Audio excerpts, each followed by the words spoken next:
that one day,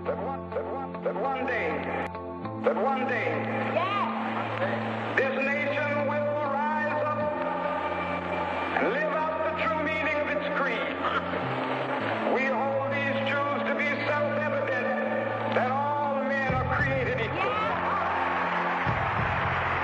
I have a dream that one day, down in Alabama, with its vicious racists, with its governor having his lips dripping with the words of interposition and nullification.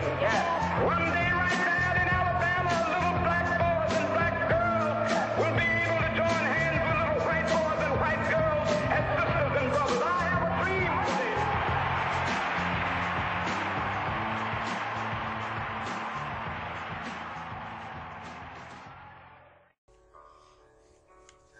Hamilton High School was established in 1931, and it is one of the most diverse schools in LAUSD, with approximately 5% Asian, 28% Black, 48% Hispanic, and 17% white, making a total of 3,107 students. But take a look around. Do you notice anything? Separation, segregation, or even isolation? Do you realize how predominantly the white kids hang out with the whites only, the African American with the African American kids, and the Latinos with the Latinos kids? Now look at our city, one of the most diverse cities in the United States, if not in the world, just like our school. Los Angeles has a population of 4.6 million people, with a mix of different groups from all around the globe. Yet, we are a very segregated city. Our communities are primarily similar to the people living in our households. Our neighbors are all very similar to each other. Similar hair, color, and similar race, if not the same. So why do we segregate ourselves? When will segregation completely stop, if ever? And who is to blame? Possibly segregating themselves for comfort or, ease, or just mainly comfort. Students self-segregate in the quad, and they do that in different areas. I've had people come in and say, "Oh, this is horrible. Nobody's getting together and everybody's self-segregating." And my response is, when I say it's a sociological issue, is think about our city. Our city is self-segregated. I would argue that there's more integration on this campus. I think you just choose to be with one particular type of group. Predominantly it's your own race, your own religion, your own orientation, your own economic status, etc. The reason that anybody chooses a group of anybody in that sense is because they want to feel like they belong. They want to have some type of similarity, some type of connection. Why do the football players hang out together? Because they're football players. There's Latinos there, there's whites there, and there's African Americans that hang out together. Why do the soccer players hang out together? It's mostly because they're playing soccer, not necessarily because of their race. It's just who you feel comfortable with, who do you have a lot in common with. Well, I think it's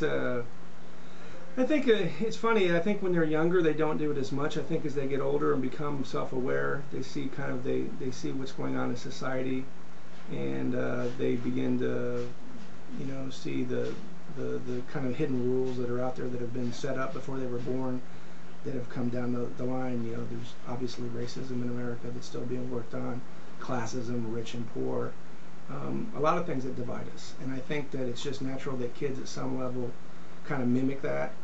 But what I will say is and I think kids are just, it becomes like a comfort zone where, kids become more comfortable in certain areas than they do, around things that may seem foreign or different to them, so they kind of shy away from that. Is it a comfort thing? Economic status? Religion?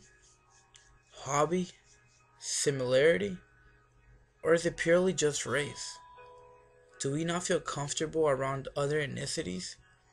Do we feel inferior to others or superior?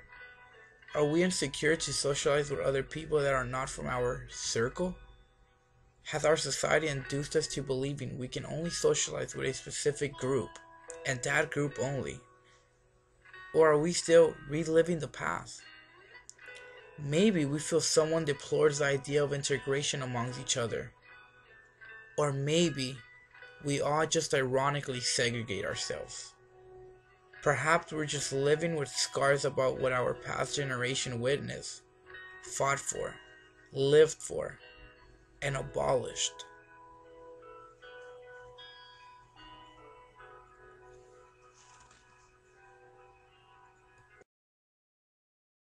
As long as we continue being a human, and as long as we continue having differences, people are always going to separate themselves and get into their little pods, their little groups of people who they assimilate with.